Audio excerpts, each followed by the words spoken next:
میرا خیال ہے دونوں کے موقف میں بھی فرق تھا اور ان محرکات میں بھی فرق تھا کہ جن کی بنیاد پہ وہ کرٹیسائز کر رہے تھے. مقاصد میں بھی فرق تھا.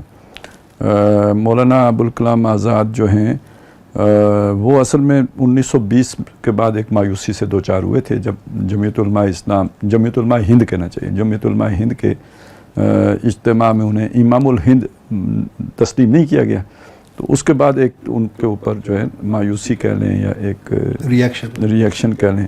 تو وہ ایک طرح سے جیسے قائد اعظم ایک وقت میں ناراض ہو کے تو برطانیہ چلے گئے تھے، تو وہ یعنی اس جو بھی ایک امت مسلمہ کی ایک آئیڈیلسٹک پوزیشن ہے اس سے دستبردار ہو کے تو ایک قومی جد و جہد اور ایک جیسے ہوتا ہے نا وطن کا بیٹا، تو وہ کردار انہوں نے اپنے لیے اختیار کر لیا تھا. تو جب ظاہر ہے آپ کے نقطہ نظر میں ایسی بنیادی تبدیلی آ گئی تو اس کے بعد آپ نے اپنی اس آئیڈیلسٹک پوزیشن کو تو نہیں دیکھنا ہے جو آپ کی ہے، آپ نے تو پھر ریئلسٹک ہو کے اپنی اس جو نئی آپ نے سٹانس دیا ہے اس کی بنیاد پہ چیزوں کو دیکھنا ہے.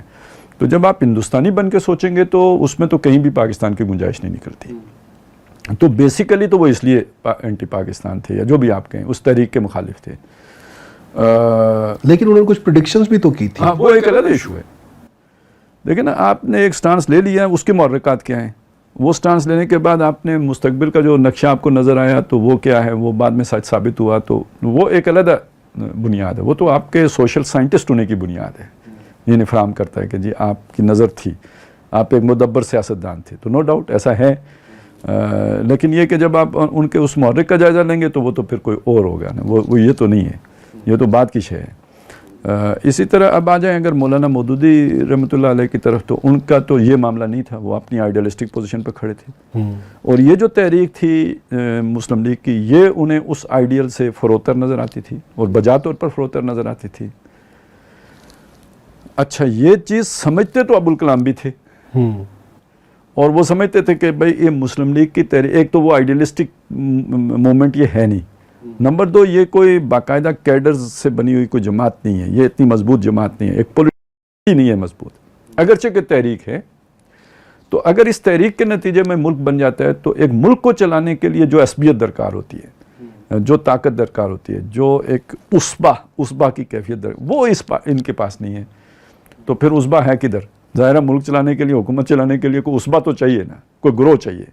اور اسبا سے مراد آپ لے رہے ہیں لیڈرشپ کیڈرز، یعنی قائد اعظم ہی کھڑے ہوئے ہیں، یا آپ یوں سے کہہ لینا ایک طاقتور سیاسی قوت، کیونکہ اقتدار سیاسی قوت کے پاس آتا ہے. طاقتور جو ہے وہ یعنی کہ جو منظم ہو، طاقت تو منظم ہونے سے ہی بنتی ہے. ٹھیک ہے. تو وہ جب دیکھتے تھے کہ مسلم لیگ کے اندر یہ چیز نہیں ہے تو وہ پھر پریڈکٹ کرتے تھے کہ پھر نظر کون آتا ہے، تو اسٹیبلشمنٹ ایک طاقتور عنصر ہے. تو وہ ان کا یہ دعویٰ تھا کہ یہ جو سرکاری ملازمین ہیں یہ قبضہ کر لیں گے ملک کے اوپر. ٹھیک ہے، وہ اس کی وجہ یہ دیکھتے تھے. مولانا مودودی کا خیال جو اس سے بالکل برعکس بات ہے، وہ بات یہ ہے کہ بھائی چونکہ آپ کی پارٹی وہ آئیڈیلسٹک پارٹی نہیں ہے اور دعویٰ آپ کر رہے ہیں کہ آپ ایک آئیڈیلسٹک سٹیٹ بنائیں گے، تو یہ تو مرغی کے انڈے سے ہاتھی نکالنے والی بات ہے جو نہیں پیدا ہوتا. تو وہ یعنی وہ کوئی اس معنی میں پاکستان کے مخالف نہیں تھے جس معنی میں قائد اعظم ابوالکلام تھے. یہ صرف یہ بتانے والے تھے کہ بھائی اس طریقے سے وہ مطلوبہ نتائج حاصل نہیں ہو سکتے جو آپ حاصل کرنا چاہتے ہیں، اور جو کچھ آپ کر رہے ہیں اس کے نتیجے میں جو اقتدار جن لوگوں کے ہاتھوں میں آئے گا تو وہ فاسق و فاجر ہوں گے، اور وہ اسلام کے احکامات کو توڑنے میں انگریز سے زیادہ جری ہوں گے، اور شرابی اور کبابی بدکار ہوں گے، اور پھر بھی جیتے جی جو ہے نا وہ غازی اور مر کے شہید ہوں گے. تو یہ تو اصل میں انہوں نے اس بنیاد پہ یہ پریڈکشن کی تھی، ان کی بنیاد بالکل علیحدہ ہے. البتہ دونوں میں ایک مشترک چیز یہ ہے کہ دونوں مسلم لیگ کو ایک کمزور پارٹی یا ان مقاصد سے ہم آہنگ پارٹی کے طور پر نہیں دیکھ رہے تھے. یعنی کہ مسلم لیگ جو تھی وہ نعرہ تو نظریاتی لے کر کھڑی ہوئی، لیکن خود وہ ایک نظریاتی جماعت نہیں تھی، اور وہ نعرہ جب نظریاتی لے کر کھڑی ہوئی تو اس کا مطلب ہے وہ لوگوں کے صرف جذبات سے کھیل رہے تھے. بیسیکلی دیکھیں کھیلنے کا لفظ ذرا پھر اضافی ہو جائے گا، یعنی آپ اپنے آپ کو اس ماحول میں لے جائیں. آپ کو نظر آ رہا ہے کہ انگریز نے جانا ہے، دل کا جانا ٹھہر گیا، صبح گیا یا شام گیا، یہ اب تو نظر آ گیا تھا نا سب کو، جو بھی تھوڑا پولیٹیکل سینس رکھتا ہے اس کو نظر آ گیا تھا دوسری جنگ عظیم کے بعد کہ انگریز نے تو اب یہاں نہیں رہنا، ٹھیک ہے، اس نے جانا ہے۔ جس اصول کے تحت انگریز نے 1857 کے بعد حکمرانی کیا، اس اصول کے تحت اکثریت کو حکومت منتقل ہونی ہے، جس کا مطلب یہ ہے کہ ہندو کو منتقل ہونی ہے۔ اس 100 سال میں یا 90 سال میں ہندو کے اندر، اب یہ دیکھیے یہ ایک نیا مسئلہ ہے، جو ہندو کے ساتھ انٹریکٹ کر رہا ہے کاروبار میں، بازار میں، محلے میں، ٹھیک ہے، وہ یہ محسوس کر رہا ہے کہ ان کے اندر شدت پسندی آ چکی ہوئی ہے، یہ اب مسلمان کا وجود گوارا کرنے کے لیے تیار نہیں ہے۔ یہ 90 سال پرانے والا ہندو نہیں ہے، ٹھیک ہے نا، جو 1857 کی جنگ آزادی میں ہمارے ساتھ تھا، یہ وہ ہندو نہیں ہے، یہ ہم سے اب نفرت کرنے والا ہندو ہے، ٹھیک ہے۔ تو ان کو تو جن کو یہ نظر آ رہا ہے وہ سمجھتے ہیں کہ جب ان کا اقتدار قائم ہوگا تو یہ انگریز سے زیادہ ہمارے لیے خطرناک ہوگا۔ اگر یہ بات آپ کو زیادہ ہی مطلب وہ لگ رہی ہو نا نظریاتی، تو اس کی میں ایک مثال دے دیتا ہوں کہ پنجاب میں مسلمانوں نے انگریز کی آمد کو ویلکم کیا، کیوں؟ یہاں رنجیت سنگھ تھا، تو یعنی انگریز کے مقابلے میں رنجیت سنگھ جو ہے زیادہ ورس وہ سمجھتے تھے، تو چلیں یہ ایک ریلیف پیکج آ گیا گویا، تھے دونوں ہی غیر مسلم، لیکن ایک آپ کو اس ایک کے اندر کوئی ڈیموکریسی یا کچھ انسانی حقوق کا تصور تھا، دوسرا تو بالکل ہی سیدھا تھا، جیسے اسپین میں یہودیوں نے مسلمانوں کا ساتھ دیا تھا۔ تو یہ ایک آپ یہ جو ہے نا ایک نفسیات ہے۔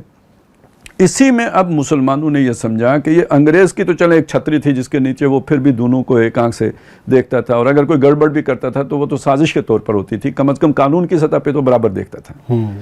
تو اگر ہندو کی حکومت قائم ہو جائے گی تو یہ ہمیں تو غلام بنا کے رکھیں گے۔ اچھا، یہ اس وقت تو یعنی ابوالکلام کو یہ چیز نہیں نظر آ رہی تھی، وہ والی شے نظر آ رہی تھی، اس کی پریڈکشن دے رہے تھے، یہ والی شے ان کو نظر نہیں آ رہی تھی، اس کی پریڈکشن وہ نہیں دے پا رہے تھے۔ نہ صرف وہ نہیں دے پا رہے تھے بلکہ جمعیت علماء ہند کا بھی ایک جو بڑا حصہ ہے یا جو لیڈرشپ تھی، ان کو یہ چیز نظر نہیں آ رہی تھی۔ وجہ کیا تھی؟ ان کا اس طرح سے ہندوؤں کے ساتھ یعنی وہ والا انہوں نے رنگ روپ دیکھا نہیں تھا۔ یہ بھی ہو سکتا ہے کہ مسلمانوں کی جو مذہبی لیڈرشپ تھی اس سے خود وہ رنجیدہ تھے ابوالکلام؟ نہیں، اصل میں دیکھیں نا، ان کا رابطہ کس سے ہے؟ نہرو سے، کس سے؟ گاندھی سے۔ وہ جس لیول پہ انہیں وہ شے نہیں محسوس ہوئی، وہ پلس وہ نہیں لے رہے جو محلے کا بندہ لے رہا ہے، ٹھیک ہے نا۔ اسی طرح جو ہمارے علماء حضرات ہیں، یہ تو اب انگریز کے دور میں کٹ کے رہے ہیں نا معاشرے سے، یہ تو اپنے اصحاب کہف کی سنت پر عمل پیرا رہے ہیں، تو ان کو بھی معاشرے کی پلس کا نہیں پتہ ہے، صحیح، ٹھیک ہے، جس کی وجہ سے یہ ہندو کی اس ذہنیت کو نہیں دیکھ سکے۔ تو علامہ ابوالکلام نے اگر دیکھا تو یہ تو چلو 24 سال میں ملک ٹوٹ جائے گا وغیرہ وغیرہ، یہ تو کر لیا، لیکن 70 سال کے بعد ہندو کہاں کھڑا ہوگا یہ نہیں دیکھ سکے وہ۔ جو بات میں کہنا چاہ رہا ہوں نا کہ جو قائد اعظم نے دیکھا تھا وہ آج 70 سال کے بعد سامنے آ رہا ہے کہ آج بی جے پی کی حکومت ہے، اور ابھی کچھ وہ اور مستحکم ہو گئے تو وہاں سیکنڈ ریٹ سٹیزن شپ کے لیے سارا یعنی کام ہو چکا ہوا ہے مسلمانوں کے لیے، یعنی انہیں ان کی سٹیزن شپ ختم کر دی جائے گی۔ تو جب ختم کر دی جائے گی تو سیکنڈ ریٹ بھی، میں نے لفظ زیادہ بول دیا ہے، غلامی کی زندگی ہوگی، جو انہوں نے وہ ابھی برما وغیرہ میں کر کے دکھا دیا ہے۔ تو یہ کس نے دیکھا؟ یہ وہ ویژنریز تو نہیں دیکھ سکے نا، یہ تو پھر قائد اعظم نے دیکھا کہ یہ ہوگا۔ اسی لیے وہ پھر حالانکہ وہ ایک وقت میں کانگریس کے اور بہت بڑے اسپوکس مین تھے، تو وہ سمجھتے، لیکن انہیں سمجھ آ گئی کہ ہندو ناقابل اصلاح ہے، تو کون سی چیز کی اصلاح نہیں ہو سکتی، وہ یہ چیز تھی۔ تو جب تک کانگریس رہی ہے تو وہ نہرو کا اور گاندھی کا ایک پرتو رہا ہے کسی نے، یا کم از کم ظاہری انہوں نے وہ سیکولرزم کا ایک لبادہ اوڑھ کے رکھا ہے، لیکن جب اصل ہندو نکل کے سامنے آئے ہیں تو وہ وہی نکلا ہے کہ جس کو قائد اعظم نے دیکھا تھا، جس کی اصلاح نہیں ہو سکتی تھی۔ تو خیر یہ ایک ذرا تھوڑی سی بات آپ کے سوال سے اضافی ہو گئی، اس لیے وہ پریڈکشن کے حوالے سے تو خیر اس کو بھی بیچ میں لانا ضروری ہو گیا تھا، کیونکہ وہ اس کے بغیر بیلنس نہیں ہوتا۔ لیکن وہ جو ان کی پریڈکشن تھی اس کی بنیاد اصل میں جس چیز کے اوپر تھی وہ یہ کہ مسلم لیگ کمزور تھی۔ تو اب قائد اعظم کے پاس ایک طرف انہیں نظر آ رہا ہے کہ انگریز جا رہا ہے، دوسری طرف نظر آ رہا ہے کہ یہ ہندو کی جو ہے نا صورت میں ہمارے اوپر ایک بلا آ رہی ہے، آفت آ رہی ہے۔ تو اب جو بھی دستیاب وسائل ہیں ان کو بروئے کار لا کے اس مصیبت سے جان چھوڑانی ہے۔ اس کے لیے اب جو ڈیمانڈ ہے کہ جی آپ پہلے جماعت بنائیں، مضبوط کریں، یہ اس کا ٹائم نہیں ہے، تو بعض اوقات حالات کے اعتبار سے بھی دیکھنا پڑتا ہے نا. یہ سارا کوئی یعنی یہ کوئی ایسا پروجیکٹ تو نہیں ہے کہ یعنی آپ پہلے بنیاد کھودیں گے پھر بنائیں گے پھر اس کے بعد عمارت کھڑی کریں گے. تو یہ ایک حالات یعنی سیاست تو ہمیشہ حالات کے مطابق متغیر ہوتی رہتی ہے اور ڈیسیژن میکنگ آپ کی وہ اس بدلتے حالات کے ساتھ بدلتی ہے, تبھی آپ ایک کامیاب سیاستدان ہیں. وہ ایک ہی بلکہ سیدھ میں جاتے رہیں تو پھر تو آپ کہیں پل سے نیچے ہی گریں گے.